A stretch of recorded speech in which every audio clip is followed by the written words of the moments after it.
Greetings all. Hey you guys. Welcome to the Dave DY Show. Did you ever see Cool Hand Luke? Robert Redford? No, Paul Newman. What we have here is a failure to communicate. Remember the warden of the prison who terrorized him? Yeah, that's what it feels like anymore. No communication. Here's a cool part of communication. And before I get into that, this is going to be a manic episode. I woke up this morning, as I've been waking up at 5 in the morning. I'm doing an hour of cardio on top of my daily anaerobic workout and another 45 minutes of cardio. And I'm trying now to heavily curb my carbs. Well, this morning at around 5:30, no, 6 o'clock, because I started working out at around 5:30, I got a cramp in my leg, crazy, like in my calf. And the muscle constricted involuntarily, like if it's hit and you get a monkey punch, or you get whatever the hell we used to call those, a Charlie horse. This thing tightened up and was painful, and my leg started to bend and constrict because of the muscle. As a young teenager, my father woke up a number of times, 2, 3, 4, screaming in the middle of the night. Woke the whole house up. Everybody, like a bomb or a fire or a murder had gone off. He had leg cramps in his sleep. I'm going to be 50, and I've experienced these before, like with dehydration in my abdomen and my lower body, but never just through working out, and maybe that's it. I'm not dehydrated. I'm highly hydrated. I've been drinking a ton of water. But my calf just tightened right up, and it was debilitating, painful, and completely consuming all at once. And I had to stand up and start to move my foot to try to stop it from occurring. It was horrible. So, I hope you like that story. What the fuck is that about? Does anybody else have that? I'm sure some people do. I gotta YouTube or Google that. See what kind of disease I got now because of my leg constriction. Calf muscle tightening. Anyway, communication, right? Did you guys see the picture, you guys and girls? Did you see the picture all over the internet about the Mars orbiter taking a photo of the planet with the Mars rover on it? That shit's awesome. It's a little green, white, and black dot. You can see the green body, you can see like the white interface, and you can see the black solar panels. The orbiter's floating over the planet, and it's like a squiggle or a squish on the planet's surface. Looks like a complete anomaly. And because of the surface, the dust on it doesn't have an atmosphere, right? It almost looks like it's breaking through an atmosphere or cloud, like a wormhole or some kind of three-dimensional hole. It's the Mars rover. We have a robot that took a picture of a robot in outer space on another planet. Fucking A. God bless to the human race. We're doing some things well. We are a major hit. We are a grand success. We have tall accomplishments. And we need to recognize that. Cool as shit. And it's not tech crap. That's human crap. It's tech, but that's humanity. That is us leaving this planet to go consume Mars. Along those lines, China said something to the effect that we don't have the monopoly on space. So clearly, we do have a monopoly on space. We did with Russia. We led the space race. They led the space race. They've broken all kinds of records in the Cosmodrome, in their launching, in their abilities. China really hasn't done anything, and they're showing up and they're flexing their global power, making global statements. We don't need to listen to you. They're at that state now, friends. And I talked about their splitting internet, moving away from the rest of us. They're going to do it in space. And they're going to take the Russian technologies, their best friends, who have deep, deep space knowledge, launching, inhabiting, all the testing, the labs, the human component, the fabrication, and the living, and the inhabiting, right? All that stuff. Get ready. So it's coming. But I thought that was awesome and interesting in today's news. Eesh. And we better be prepared for it, right? So, I don't know what our stance will be. I don't think it matters. China's going to do whatever they want. They sort of are. It's not that they're going to. They sort of are doing whatever they want.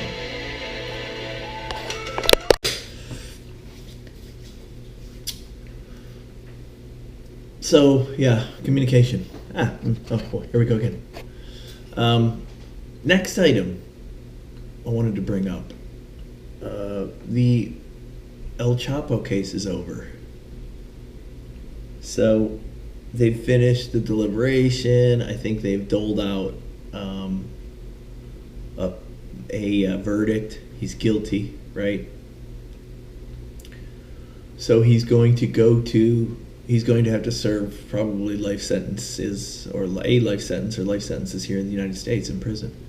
And there's discussion that they're going to send him to the Alcatraz of the Rockies. If you don't know what that is, I've actually driven right by it. It's down near Canyon City in south of Denver, near Pueblo, central Colorado, in and around the foothill of the Rockies. Canyon City is where the Royal Gorge is. The Royal Gorge is very, very famous. It's a suspension bridge. Oh, I think it's the tallest suspension bridge in the United States. 1,000-some feet over the bottom of the gorge. It's on the internet from an individual that was skydiving, free falling. One of the wingsuit guys, or just a regular X Game guy, hitting the bridge and disintegrating back in the 80s or 90s. Maybe for That's Incredible or some TV show or some kind of stunt. He was going to shoot the bridge without, pulling his his ripcord, his chute. And he hit portions of the suspension bridge, the metal that holds it across, and it just tore pieces of his body apart. It's 130 miles an hour, right? Terminal velocity. And that was captured on video. Oh, and everybody on the bridge, oh my God. Yeah, terrible. But that's about 2 or 3 miles away from the Florence Supermax, ADF Florence, which is a maximum security prison in the United States, relatively new, the last 10 or 15 years, with the modern penal system, understanding, structure, code, configurations in place. It's not legacy.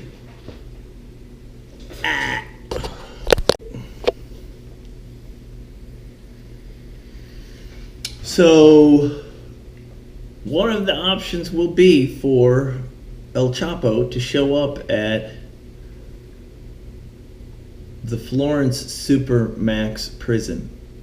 And if you haven't ever seen it or looked at it, I've driven by it. As I said, I went to the Royal Gorge, Canyon City. It's right down in South Colorado, central Colorado, south of Denver, near Pueblo, Colorado Springs. And it's that futuristic, middle of nowhere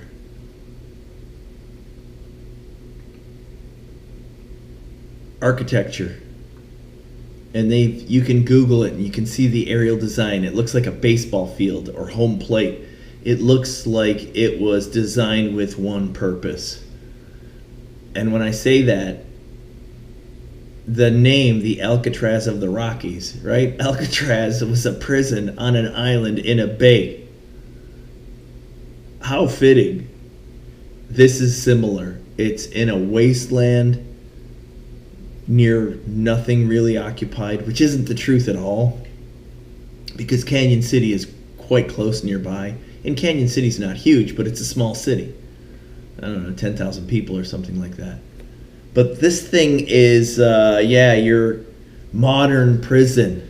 And in this prison is the who's who of the most deadly, dangerous, wanted individuals in this country, right? You've got Tsarnaev from the Boston bombings. And you've got the ISIS criminals that came up from Guantanamo, right? Some of those cats that were on 9/11 that either orchestrated or participated in the training for the planes and all that.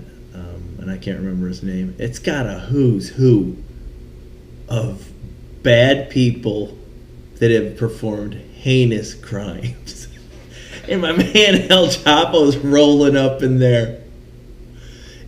It's something like 23 hours of isolation a day, a 4-inch by 4-inch window to see out of a concrete cell, solitary cell, where you eat alone 10 feet from your toilet, your basin, and your bed. And over the course of weeks or a month, minimal speech interactions occur other than to yourself. Fuck. Dude, this is your hell, your prison hell, where the bad people go to think about their sins for eternity. So, yeah, we don't really consider that. We know they exist. And we know there's prisons, but this is the baddest of the bad prison. I found that rather interesting. I think that's one of two options where this dude will go and serve out the rest of his time living as a human on this planet, in this place of our world. Fuck, man, bad choices. And, he's been the super escape artist. He's been the Houdini of Mexican prisons. Dude, that's not part of the lexicon over there at Supermax. Escape. Exist. That's the lexicon. They have multiple towers that are manned with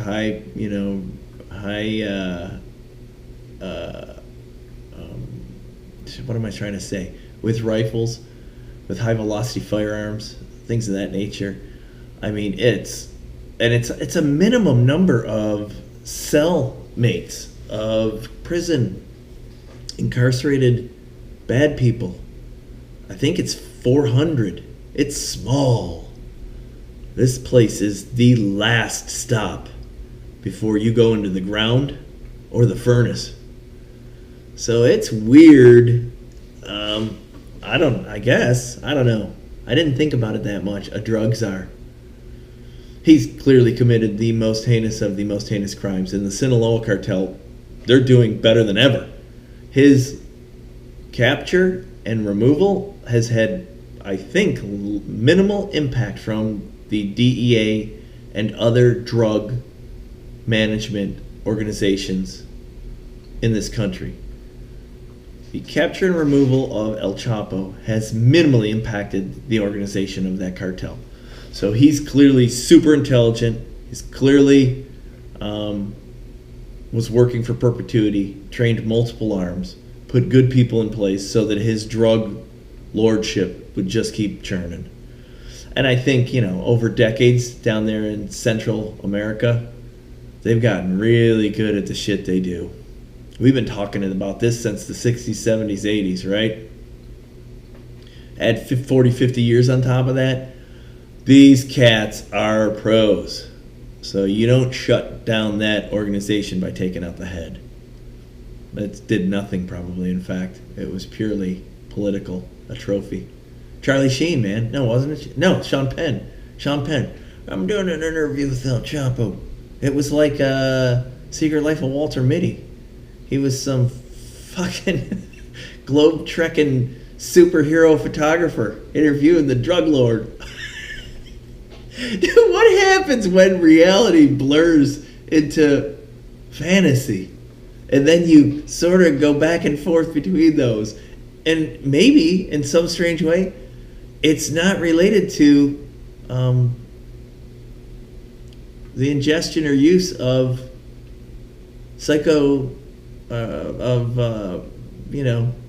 drugs, of psychedelic drugs.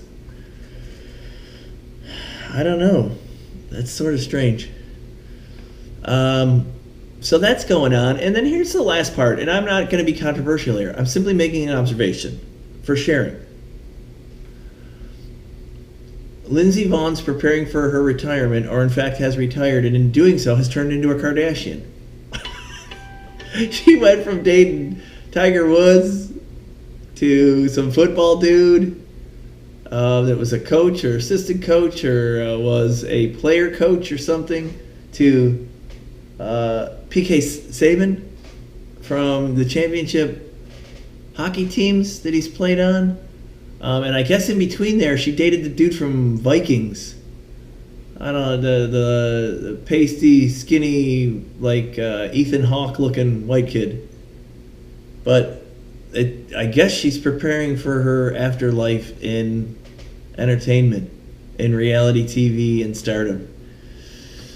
She's going through a who's who list, man, and she's clearly way busted up as a mid-30-year-old or early 30-year-old, 33, 35. Had all her shit broken at high-speed impacts multiple times, multiple major lower extremity injuries, and all the gear, right, her helmet and all that stuff probably saved some brain damage, traumatic brain injuries or chronic traumatic encephalopathy, CTE, or whatever. You don't wreck going 60, 70 miles an hour and walk away from that shit normal, ever. On a ski slope, and she's done it many times, and she's won everything. They're calling her the GOAT of downhill skiing, which is cool. Just not the same, doesn't carry maybe the same notoriety as the GOAT of the UFC, which, if you say that to me, you are stricken from every obelisk, stricken from every tablet. I don't want to know you. Fuck you. Because the UFC is very important to me, personally. But yeah, nationally or globally, who gives a crap? Bunch of retards in a ring fighting. I think that's what the downhill is, right? You're real big in the Olympics. Shut up. But she's apparently the greatest of all time in downhill skiing for females, or one of, if not the. And she has recently retired due to major, multiple major injuries, her age, her success, and her time in life. So she's turning into dating high-profile athletes and moving over to social media. Hey, where else do you go from skiing? That's like, Michael Phelps. That dude could build a little castle with his gold medals. Well, where's he? Nowhere. What did he do? I think he cycled or wrestled or swam or something. He's only got like 34 medals. Oh, but the polarity, the strangeness of the Olympics. So that's going on. And all hail Lindsay. Shout out to Lindsay. Congratulations. Great job. Happy next life. You should get into modeling or soft porn or whatever you're going to do. Hey, don't know. Keep dating. That's surely going to work for you. I don't know, though. Stay away from the marriage with the athletes. Got a lot of infidelity there. In Hollywood, don't do that either. But I think she's from Vail or Aspen, so I think all that's par for the course up there. People just smoking and joking. They're running and gunning up there. Just in the Richie way. Well, that's all I got to state today. Sorry for the lack of videos, a lot going on.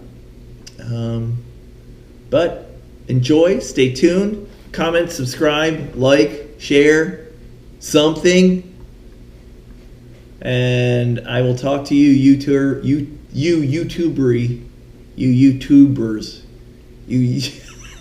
Dude, I can't even talk. I'll talk to the YouTube verse in the next installment. Out!